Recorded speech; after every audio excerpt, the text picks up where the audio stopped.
Ny resantsika anio zany a dia momba ny mariage forcé, zany hoe ny mariage izay atao amboletra izy zany a, tsy amin'ny safidin'ny mpivady. Tonga soa atao amin'ny fandarana zany firaisante aty Canada indray ianao.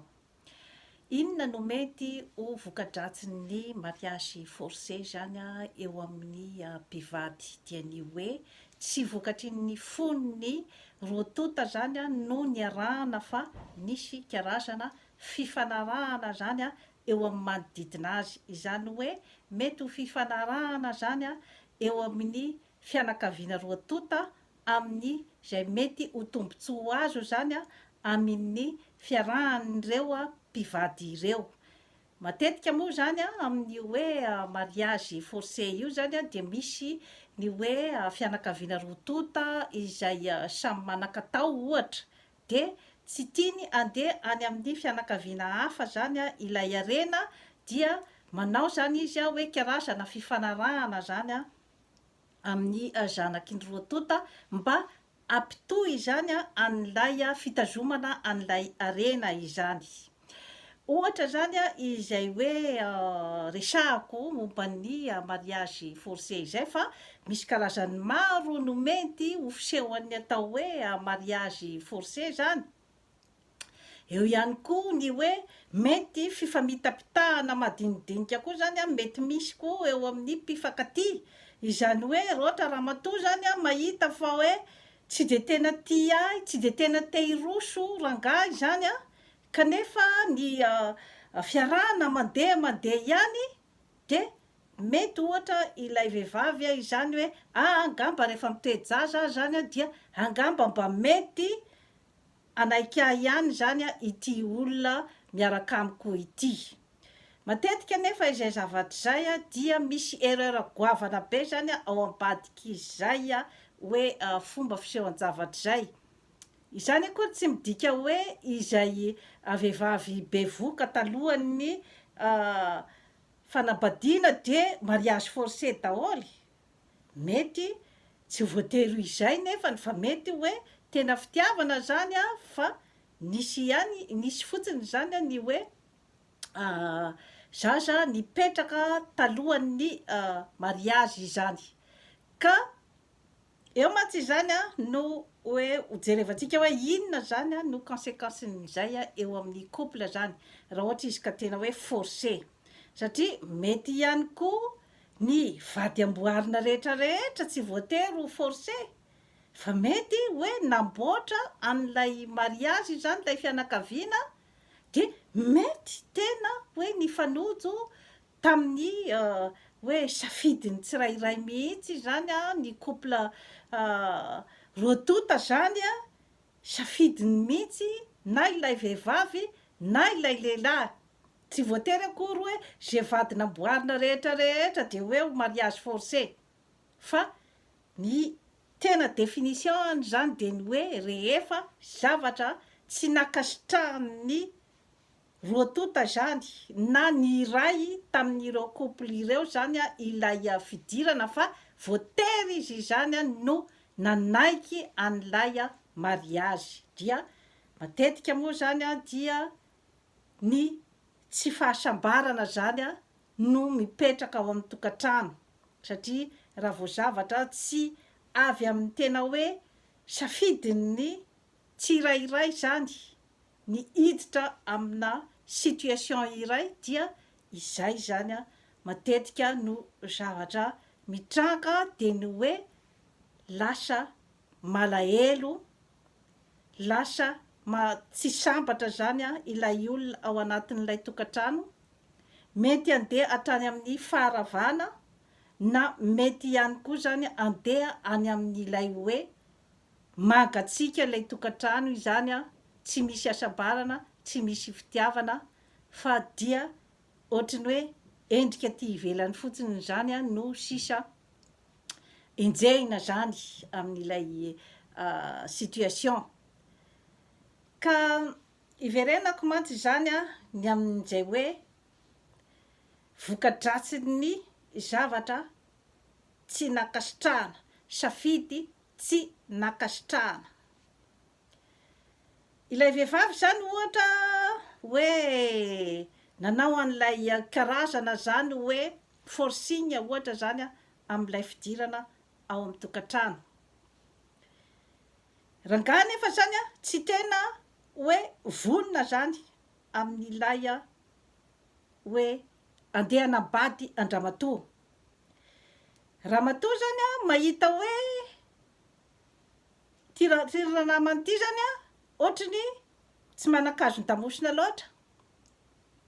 ohatrany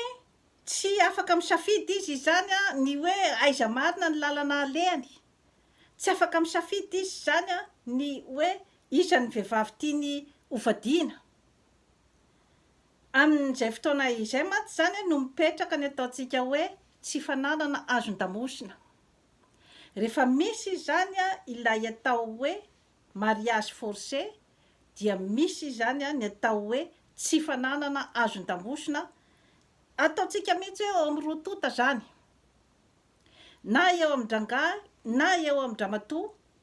de samy misy daholo an'izay hoe tsy fananana azon-damosina izay, tsy fananana ny indépendance, tsy fananana an'ilay hoe fitokisantena, ny fitiavany ny tenany, izay no mahatonga ny olona voatery zany hoe olona hafa zany no manome an'ilay hoe karazana décision hoe ity zany ny vadinao rangahy, na hoe ity ny vadinao ramatoa. Matoa zany tafiditra ao anatin'izay hoe faneriterena izay zany na akolaka na mivantana, dia misy ny atao hoe tsy fananana fitokisantena. Idirako mantsy zany ny eo amin'ny resaka firenena, hiditra amin'ny fifidianana zany sika amin'izao fotoana izao. Ny fifidianana rehetra hatramin'izay aloha zany dia tsy voafidim-bahoaka fa voafidin'ny tany mandroso ny olona izay apetraka eo. Izay zany aloha dia tsisy afaka mandahan'izay. Inona nefa zany no mahatonga an'ity korotana, ny krizy miverimberina, fanonganam-panjakana isaky ny 2 minitra ity, izay hoe mbola mitohy hatramin'izao, dia ny hoe tsy voafidim-bahoaka ny olona izay napetraka teo, fa noterena fotsiny zany hoe ity zany ny olona hitondra anareo ry vahoaka malagasy. Ka rehefa mba mandeha zany ny fotoana, ny tantara koa zany be fa misy évolution, ny fandrosoana koa zany be fa eo, dia ataoko angamba fa efa tokony hieritreritra amin'izay zany isika malagasy, ny amin'ny hoe tokony olona voafidim-bahoaka tokoa, ankasitrahan'ny vahoaka tokoa zany no mipetraka eo. Ka rehefa misy koa nefa an'izay hoe fankasitrahana avy amin'ny vahoaka izay, dia ny dikan'izay dia misy zavatra koa andrasan'ny vahoaka ao amin'ilay olona izay nofidiny. Izany hoe tsy atao tafahatany zany ity hoe, satria maro dia maro zany ny olona izay hoe te hipetraka zany amin'ny plasin'izany atao hoe président izany, kanefa dia plasy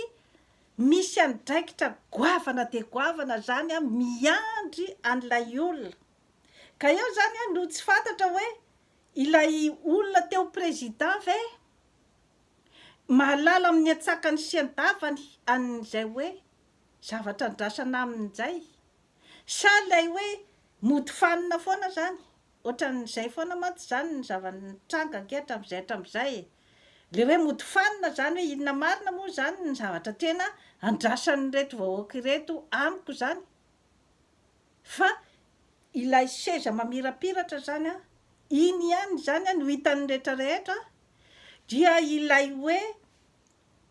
fahefana ohatrin'ny mpanjaka izany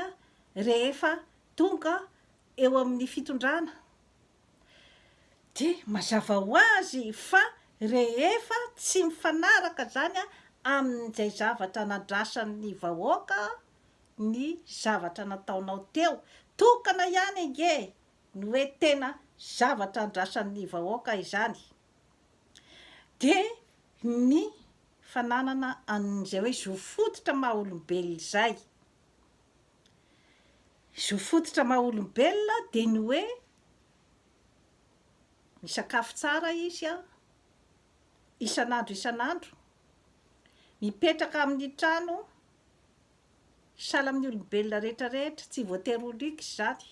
mitafy ohatry ny olombelona rehetrarehetra, misotro rano madio, ny mandeha any an-tsekoly ny ankizy ary voatsabo araky ny tokony ho izy, izany hoe voatsabo amin'ny fomba sahala amin'ny olombelona rehetrarehetra, fa tsy hoe midangana be zany a ny frais izay tsy maintsy aloha ho zay ianao vao azo ny fahasalamana, dia ny fandriam-pahalemana sy ny rivotra madio. Zay aloha zany a raha fa hoe mahatotosan'izay a ny mpitondra rehetra eo a dia efa ao anatin'ny ataontsika hoe zany hoe mamaly ny entaentam-bahoaka. Hatramin'izay ke tsy nisy zany e, tsy nisy zany ary miambi-totongana satria eo ilay ataontsika hoe mariage forcé, izany hoe rehefa tsy misy ny fifankatiavana eo amin'ny vahoaka sy ny mpitondra, fa tombotsoa hafa no hita zany no jerevana, dia mazava ho azy fa tsy hitovy ny tadin-dokanga ny mpivady, satria rehefa tsy mamaky zany a ny lehilahy iray hoe inona marina moa zany ny tena tadiaviny ty vadiko ty, inona marina moa zany a no tena andrasan'ny vadiko sy ny fianakaviana sy ny hoe inona marina no antony ananganako tokantrano iray. Rehefa tsy mazava zany a amin'ny olona iray a izay karazan-javatra izay, satria le avy nyteneniko teo hoe mangozohozo ny personnalité an'ny olona iray izay hiditra ao amin'ny fanambadiana, dia mazava ho azy fa tsy hisy an'izany hoe hasambarana hipetraka ao amin'ny lay tokantrano izay ahoriny zany. Tsisy afan'izay a ny fitondrana firenena, mila personnalité, personnage manokana mihitsy a izay hoe miavaka de miavaka amin'ny sarambabem-bahoaka, izany hoe président de la république izany. Ary rehefa mamim-bahoaka ianao dia tsy avelan'ny vahoaka ahongaongana fahatany. Zay aloha zavatra hoe zavatra misy zany zay zavatra zay, fa matoa ianao zany hoe tiany olona ahongana ary hoe maro dia maro zany ny olona mitaky ny ialanao teo, de mieritrereta fa tsy nahatotosa ianao zany a an'ilay hoe etaeta-pony. Tsisy afan'izay no hoe tsy misy tokantrano misaratsaraka fahatany izany a, fa tsy maintsy nisy zany a ny hoe zavatra tsy namaly ny etaeta-pony ny roatota izany tao anatin'ilay tokantrano, matoa rava io tokantrano io. Ka trafikena ome mahery no atolotra eto ambava homana ampo-mieritreritra. Nandeha ny fotoana, naongana foana zany a, naongana foana zany a ny filoham-pirenena rehetra tonga teo. Tokony be efa mieritreritra amin'izay zany isika malagasy fa hoe mila ny safidim-bahoaka. Ataoko angamba fa hoe tsy mila mianatra amin'ny université angamba no mahafantatra an'izay hoe karazan-javatra izay, ary ny hoe tena fitiavana tsy ho ravarava fahatany, fa matoa io rava dia misy zavatra tao tsy napety azy satria ny tena fitiavana de ny roa tota ihany no mahalala azy io tombatombana fotsiny ny any velany raha hitady tombontsoa ny avy any velany dia raha manan-kazon-damosina ny mpivady dia tsy ho tafiditra mihitsy ny influence ny avy any velany amin'izay anorenany ny tokantranony eo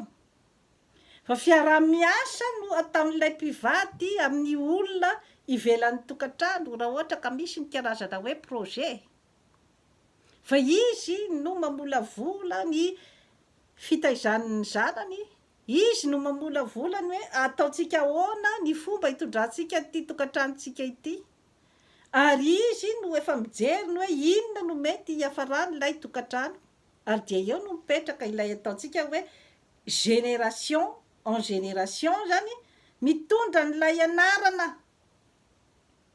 ary dia rehefa naorinao tsara ilay tokantrano dia ho tadidin'ny taranaka faramadimby ianao ary dia hanana ny karazana fierté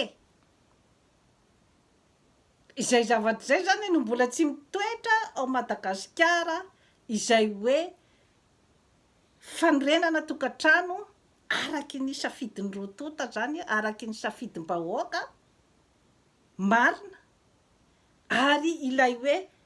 adidy raisin'ny raim-pianakaviana ny amin'ny hoe inona marina ny tena tadiavin'ny reto vady aman-janako reto mbola tsy nisy aloha zay hatramin'izao ka dia mampieritreritra antsika mianakavy zany no ataoko eto manana ny karazan-javatra rehetrarehetra isika malagasy ahasabatra antsika amin'izao fotoana izao ary efa mametraka ny karazana souplesse nge ny hoe communauté internationale efa mametraka karazana souplesse nge ny hoe aty amin'ny tany mandroso zany ny amin'ny hoe miresa ianareo mifampiresa ianareo samy malagasy fa rehefa hoe mbola tsy mipetraka zany izay hoe fifampiresahany samy malagasy izay hoe ahoana ny fomba hitondrantsika ny tokantranontsika iza zany no ataontsika olona hitondratsika iaino ny etaetatsika fa ny zavatra mbola misy de ny hoe mbola tsy miray saina zany tsy miray fo ny malagasy rehetra hoe iza no apetraka sika eto ary hakaiza isika izany iza ny firenena ifandraisana fa mbola lay hoe iza ilay firenena ibaikobaiko zany ny hoe izao sy izao sy izao ny zavatra ataonao samihafa de samihafa zay samihafa de samihafa zay satria rehefa mipetraka ilay hery matanjaka ilay hery avy ao anaty vokatry ny fifampidinian'ny mpiarabelona rehetra vokatry ny fifampidinian'ny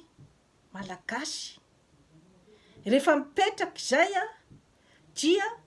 miresaka amin'ireo communauté internationale reo hoe izao ny tapaka hitato de fa tokantrano matanjaka izay ary tokantrano izay ijery ny taranaka faramadimby ary dia iraikitra amin'ny tantara dia toy izay sy toy izay no azona tolotra anao an'io manaova abonnement amin'ny Jeanne Forêt Santé aty Canada fa hanatsara ny fiainanao veloma tompoko